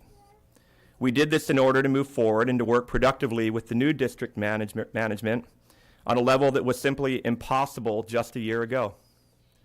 But this growth has also been a direct result of Superintendent Migli's arrival. Because in Ms. Migli's leadership, employees have found a knowledgeable, ethical, and approachable superintendent. And to her credit, she has applied her unique ability to focus on progress and move beyond those issues that many had suggested were irreconcilable. With mutual trust and respect, the work of rebuilding the district began, and with continued trust and respect, we are excited about the future progress we're poised to achieve. But here we are again, still facing the same obstacles and embarking on impasse. Not an absence of money, mind you, but an absence of your trust and your respect. And this time, neither the union nor the district administrators can take, or even should take, ownership for this scenario. Our current challenge sits squarely on your shoulders, the shoulders of the school board, because your current position has the potential of derailing progress into the future while also undermining all the progress that we've made through this year. But until you reconsider the data that has already been provided to you, here we go again. Again, the school board and district employees disagreeing about the budget and the financial state of CUSD. Again, disagreeing about the future and the opportunities that exist. Again, disagreeing about what is prudent, what is reckless, and what is reasonable fiscal risk, just a part of doing business. But in all this disagreement, I am certain of a few things. Neither of the bargaining partners want or wish to bankrupt the district. You need to trust that. You need to understand that. Neither of us is inclined to jeopardize this institution we know as CUSD, to jeopardize what it stands for or what it has to offer the children and the families of our community. and we are intellectually and collectively capable of resolving these issues and working to ameliorate the future challenges that arise. That's why we project our budgets 3 years out, and it is often why I believe you project your budgets 4 and 5 years out, so that we can be responsive, not so that we can hoard a quarter of our budget that does not get used for our operating costs. The union, on behalf of employees, has extended our respect and the hand of trust to new administration, and we're certain that new administration has responded by taking that hand and returning our trust and respect and working collaboratively with us. We don't feel that you have done the same. It is now time that you do. Each individual board member to set aside your personal distrust like we have, to set aside your personal fears and past insults and current vulnerabilities. It is time that you do that and join us. It is time that you begin to trust. It is time that you begin to respect the variety of insights and expertise and experience and sacrifice that you lack and that district employees can offer you and that union leadership can offer you in regard to projecting out into the future and working towards fiscal sustainability. We can move forward together without fear. Carpinteria students and families deserve it, and it's your duty to provide it. I appreciate your time. I will be handing you the same packet I've handed to the Coastal View News and to our members, and we hope that you'll consider the packet. I have one that I just handed to Ms. Migley as she walked in, and I have a few more. So should I present them to you now? Should I present them to you? How would you like that? To you. Okay. And with that, I'm done. Thank you very much, and thank you, everybody.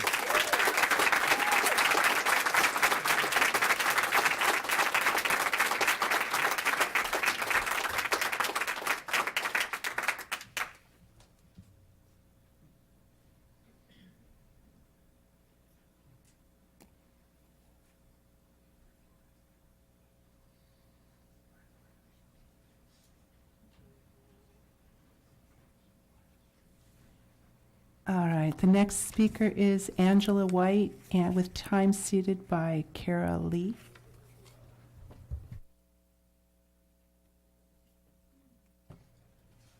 Good evening.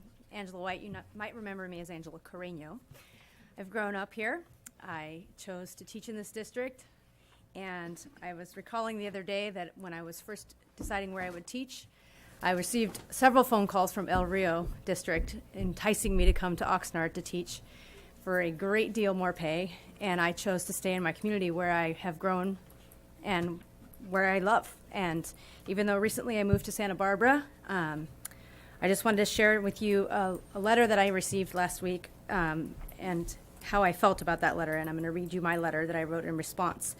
Last week was Teacher Appreciation Week, and one of the joys of teaching is when you get the hundreds of cards from students with the adorable pictures that go along with that and the praise and thanks of your colleagues and your parent base, and received a wonderful letter from our superintendent, which I will quote here now.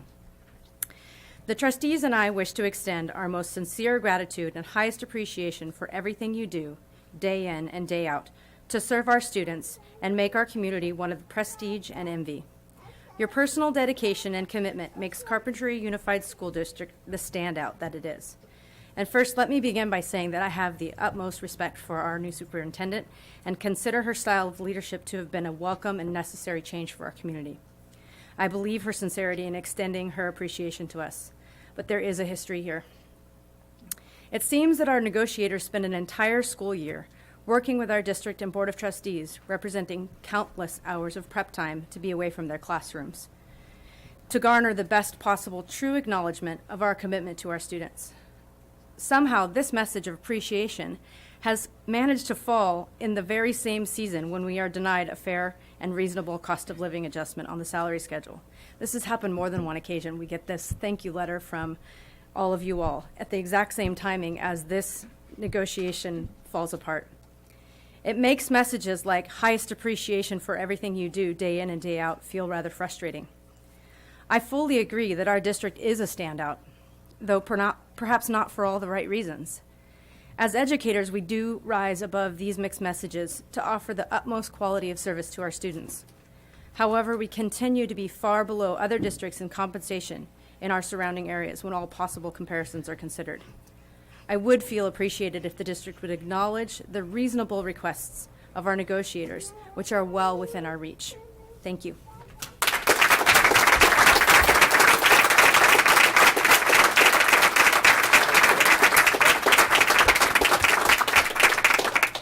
The next speaker is Felicity Moore, with time ceded by Mary Lewandowski and Kelly Bergier.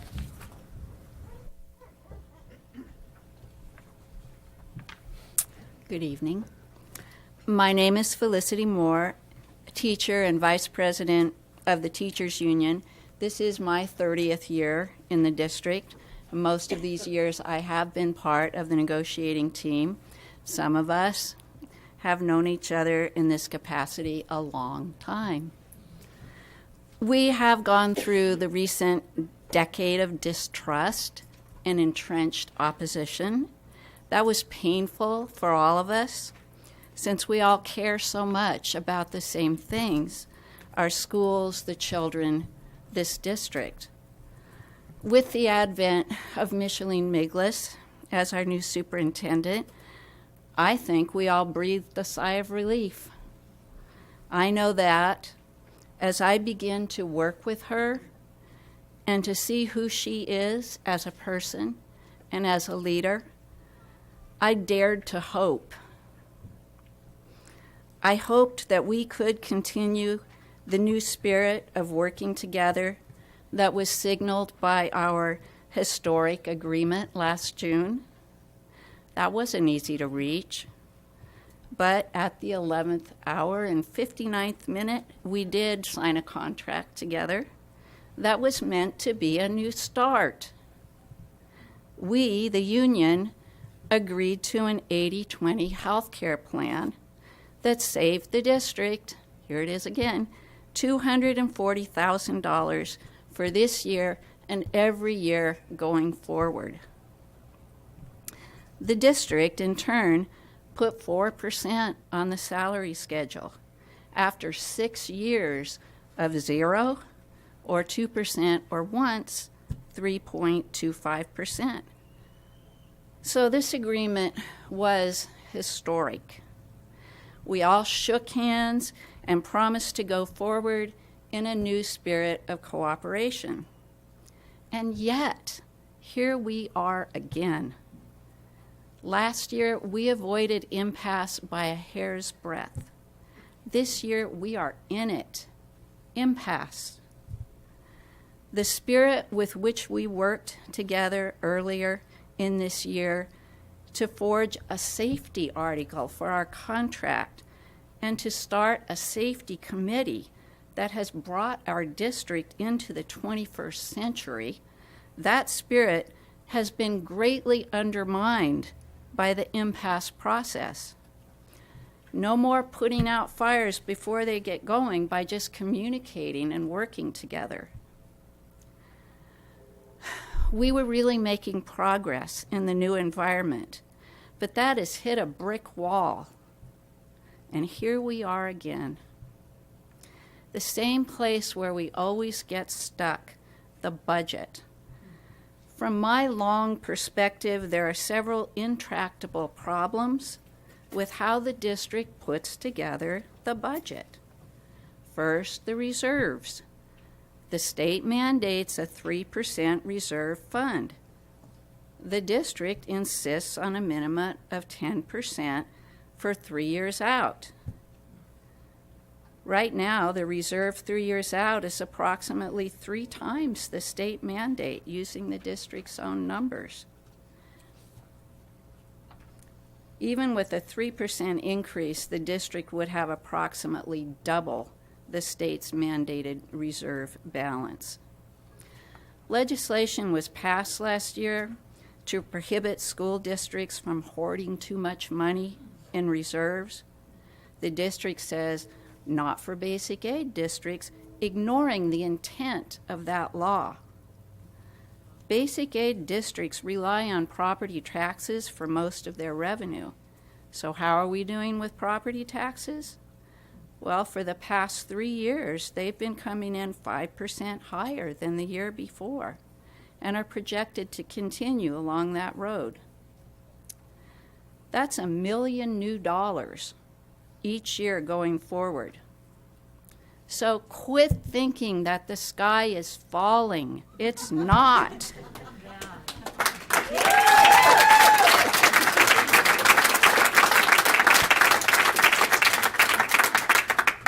And if it were, we would help you. Do whatever necessary.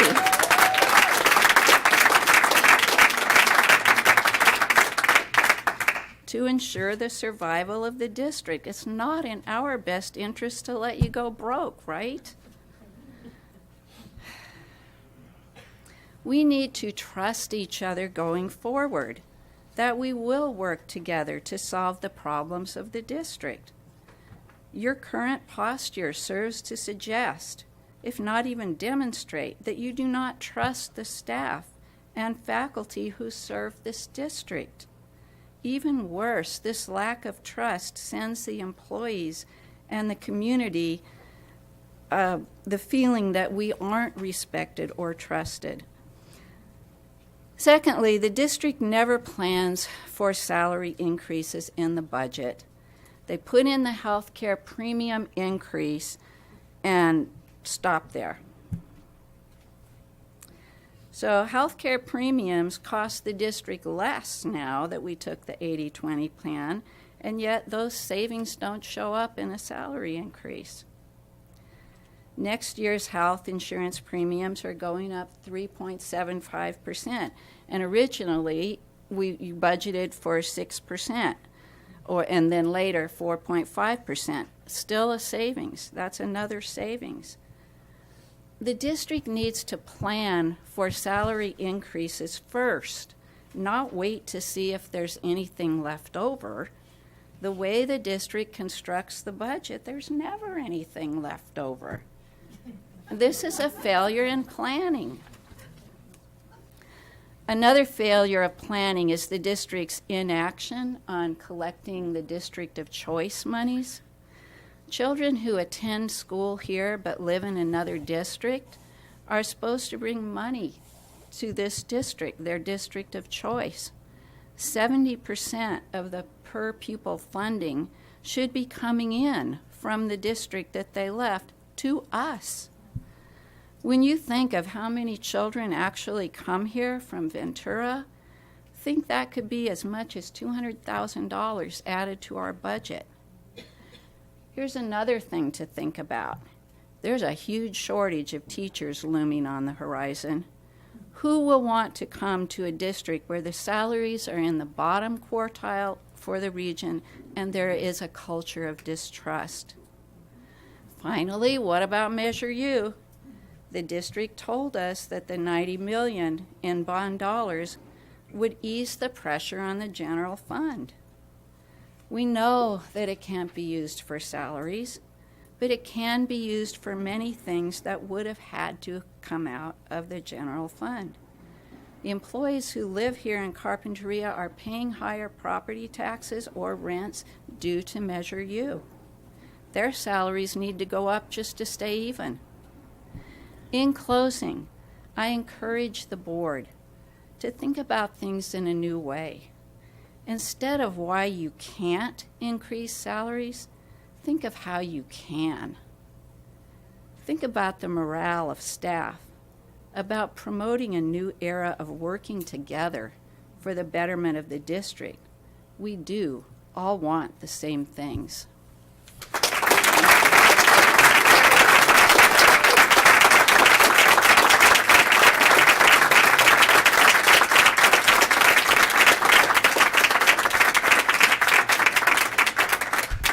There are no more speaker slips on for public comment at this point. I do want to point out, though, that John Steinman did submit a speaker slip, and it was for a specific agenda item that's been heard. Are you okay? And I apologize for that. Did you want to speak, John? It was about the district boundaries. I just wanted to point out that. You want to come up? Oh, yeah, it's you've already decided this. It's okay. This was about about the school boundaries, and it has been pointed out to Family School by Jamie Pursoon that there is a shortage of kindergarten classrooms next year. And I thought that might be pertinent to that particular item. Great. So, thank you.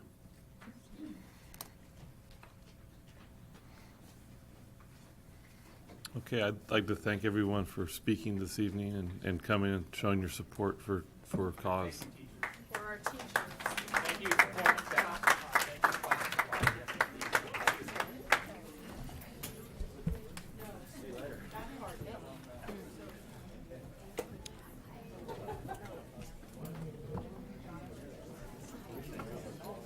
Okay.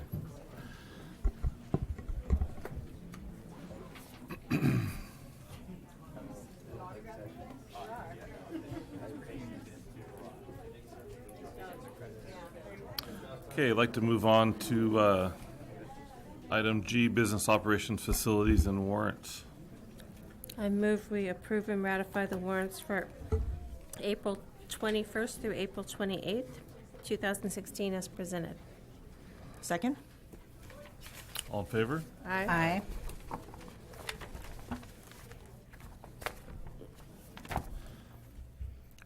If I could ask everyone who's going to leave to leave, because we still have a meeting to conduct. If you're going to stay, that's great. But if you're going to have a conversation, please take it outside.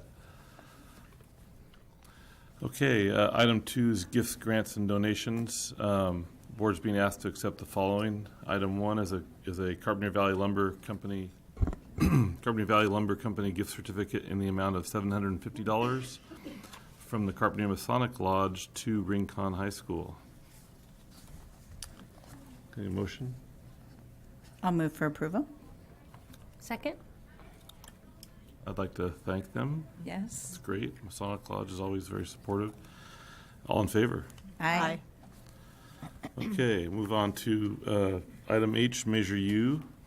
And the first item is a contract with JMPE Electrical Engineering for fire alarm system replacement at Aliso, Canalino, and Summerlin Elementary Schools, Carpinteria Family School, the District Office, Carpinteria Middle School, and Carpinteria and Rincon High Schools. And the cost is not to exceed $80,000 paid from Measure U. I move that we approve the contract as presented. I second. Any discussion? All in favor? Aye. Item 2 is contract service order number 4 with Kruger Benson Zimmer Architects for architectural services at Carpenter High School for the ADA walkway improvements. Contract is not to exceed $75,290 and will be paid for with Measure U funds. I move as presented. I'll second. All in favor? Aye. Okay, item I is personnel. We have a job description and salary schedule for Director of Ed Services, first reading.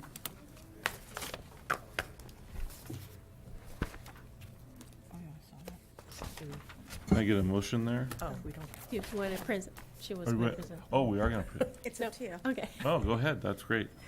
Sorry, I just want to do it. I understand. So we have developed a new job description for Director of Educational Services. Basically, we'll take over the development and overseeing the curriculum, instruction, evaluation, assessments, continuous improvement, professional development, textbook adoptions, and instructional materials. They will also provide direct communication to district personnel regarding these systems in place. The fiscal impact was inadvertently left off, so I just wanted to update you on that. The total cost of the position with the salary and benefits will range from $147,000 to $167,500, depending on the applicants or the selected candidates' experience. The position will be funded in three separate fundings. Title I, the high school after-school program, both are restricted, and the savings from 3 retirees that are on a contract with unrestricted funds. The total comes out to $143,272, so the net impact on unrestricted operating fund is a range from $3,728 to $24,228. Great, thanks. You're welcome. Can I get a motion? Or do we have some discussion questions? Yeah, I know when we discussed this before, I didn't think we were going to have quite the impact on the general fund that it appears we might, and I am concerned about that. And I mean, I don't want to throw a monkey wrench into this, but I do have a bit of a concern and kind of want to know.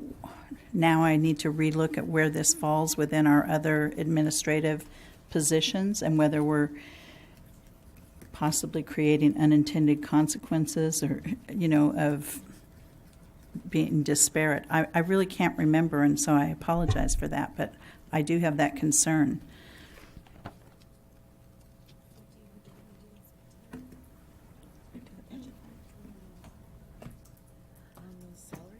So are you asking about salary schedule impact, or? I am asking, well, I'm asking first that I thought when we discussed this before, it was going to be more of a wash, as I thought I remembered, with the 3 positions and then the offsetting of from restricted funds. I don't remember it exactly, but I think we were saying that it was close enough to a wash at the $3,000 to $5,000 impact. But now we're looking at potentially 24. Yeah, depending on where they fall in the salary schedule. And then my other concern is not looking at this in entirety, and maybe I do have that here of our other administrative positions, but how that, I don't want to create something where we now we have this impact, and then now we have to, our other positions are out of whack. And maybe need to be. I can speak to the director's salary schedule. The director falls in the same directorship as the special ed director, as the director of facilities and operations. The salary schedule is askew, actually, and not that we're here to discuss this, but I think it's appropriate to point out that Darlene's directorship is the one that's out of sync in relationship to all of them. This one is in sync with the existing director positions.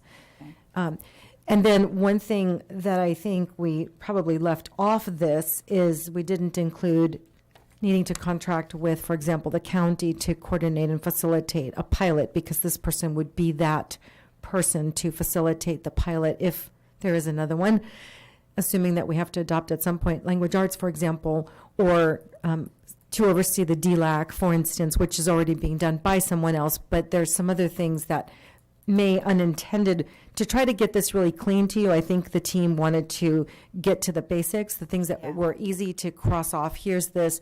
There's some responsibility to manage, oversight the after-school program grant, for example. That's that piece coming out of here. It isn't because someone else is being let go.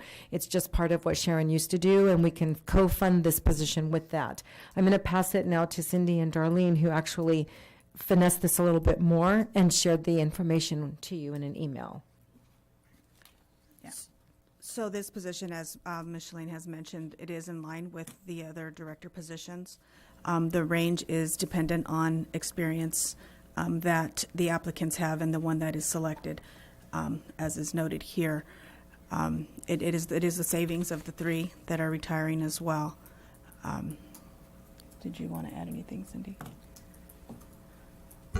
Well, what I was trying to remember is we went through this in the study session, and I didn't bring those papers with me. I know we had these components. What I'm not remembering is what the salary range was in the study session itself. The salary range during the study was this. Was it the was same? The same one. So then it should have been pretty close to the same. Okay, information. I'm showing on this page that we had from our study session, there is a salary range. And I think, so we were quoted at possibly step 3, but obviously then that step could be higher. Right. But even that is just $10,000 difference than what we had here. Statutory benefits are in here and health insurance. So that total cost is really similar to what you have in here in this email. May I ask on the work that you did, Cindy, in the email that you shared with us where you said that there were savings from 3 retirees working on contract? I actually don't know which 3 you're referring to, but there are 4 individuals that come to my mind. So is it possible that we actually left off a bigger savings here? No. Okay. What these 3 people are Bob and Sue, and then Leslie from the family school. The reason I couldn't include Sharon is because her salary was funded from a lot of different grants, and most of those had gone away. The after-school program does not have enough money in it to actually pay somebody next year. So the only that you see that $10,000, that's when I met with Sharon and looked at the high school after-school program. There was about $10,000 in that grant that could help support this position. So basically, this position would be overseeing the all of the after-school programs, but wouldn't be funded by any of them except for the $10,000 because there's just plain no money in the other after-school program. And that's actually something I think that most school districts are finding because the funding from the state has never increased and the expenses are all increasing, that it's getting harder and harder to run the after-school program within the grant funding that we actually receive. So that's why there's only the $10,000. Okay. But the salary schedule in our agenda is actually different than the salary schedule that we looked at before. Granted, we didn't look at it in full steps, but we were given 3 different steps, and that it tops out higher, $10,000, $11,000, $10,000 higher. Each step is about that. In the proposal or in the budget study? In the proposal, it's higher. Okay. I mean, in our agenda. Study, step 6 was It is. there. Yeah.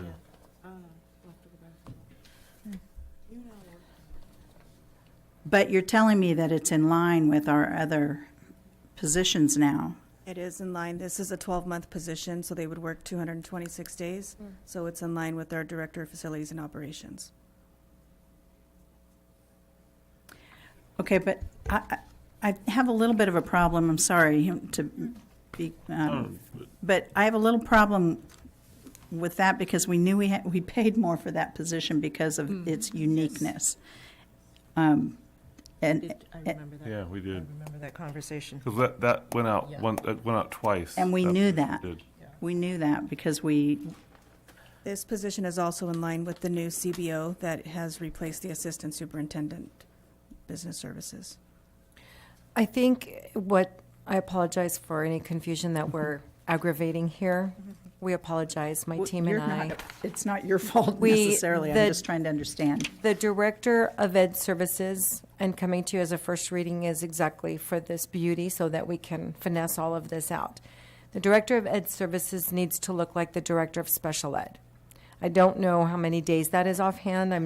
I apologize. I feel new in some ways still, and 26. so 219. 219. It doesn't have to be 226. We can reduce the days. That all lives here. So I'm comfortable doing that. I'm comfortable continuing this. We wanted to bring you back the first read so we can get out in front of everyone for recruitment purposes. We can certainly reduce the number of days and bring that back. We can take direction from you. We're open to all of that. I'd feel more comfortable if it came more in line with what we saw at the budget study session. And if that requires reducing the days, then that would be that. I think that's I think that's where you're going.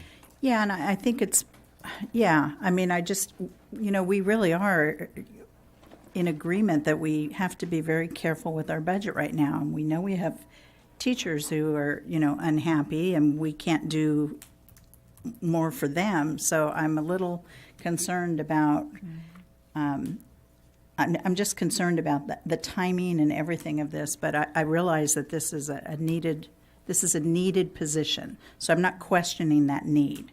I'm questioning where it's falling in on the salary part. And I also want to know, and I know you sent us a job description, but now I can't remember. Well, it's in here, but where is family school going to, principalship going to be? Well, we could discuss assignments in closed session perhaps later a little bit more because it's a personnel matter. I agree. And for now, perhaps maybe we can bring back to you an adjusted salary or number of days on this.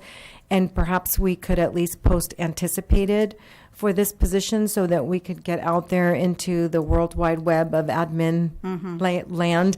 And if that's okay, we can at least get that much going and then bring back a position that has less days. So it may not be the 365 days a year position, but it would be somewhere in between and get it close to whatever I don't have in front of me that you're referring to, because we want to honor that, certainly.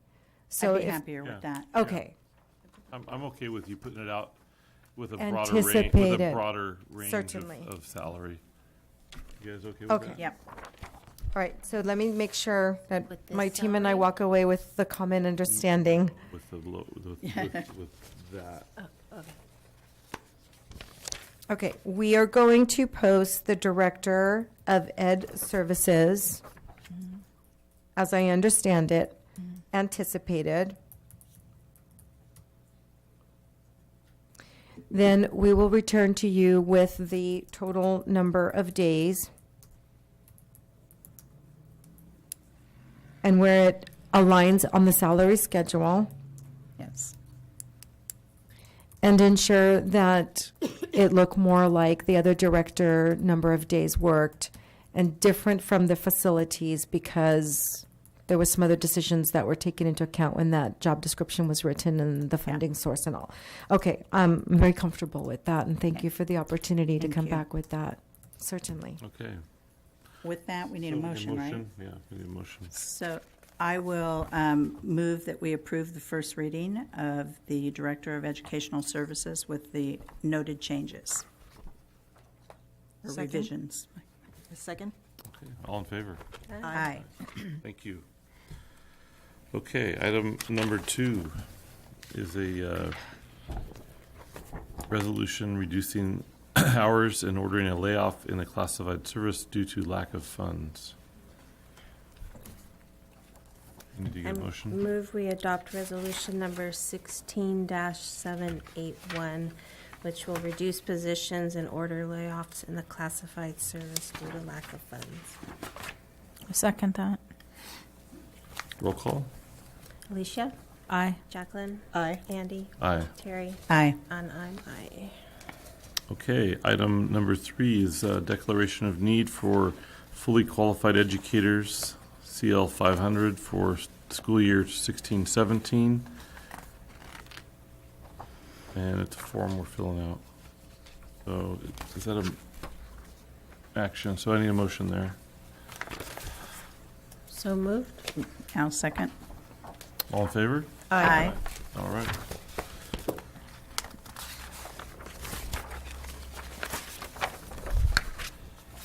Okay, board communications. Alicia. I just appreciate the teachers all their work that they've done on these different mathematical programs and and texts that we're going to eventually adopt. So I appreciate all their time and hard work. Nothing for me. Just again, thanks for everyone who came out. We took notes and we will discuss. Agreed. Yep. All right, so we're going to adjourn to closed session, and then we'll report out when we are concluded. Thank you.